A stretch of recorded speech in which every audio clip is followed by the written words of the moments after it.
वरती आपण दिले तेवढे लोकेशन म्हणजे पॅटर्न सगळ्या पॅटर्न आपण झालं त्याचे साप रिटायर्ड एवढे लागला फोर फ्लोर आपण राईट केलं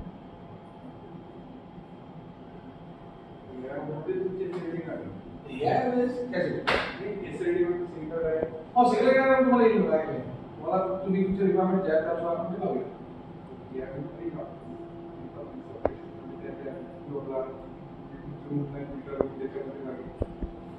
त्याला आपण फर्स्ट फ्लोर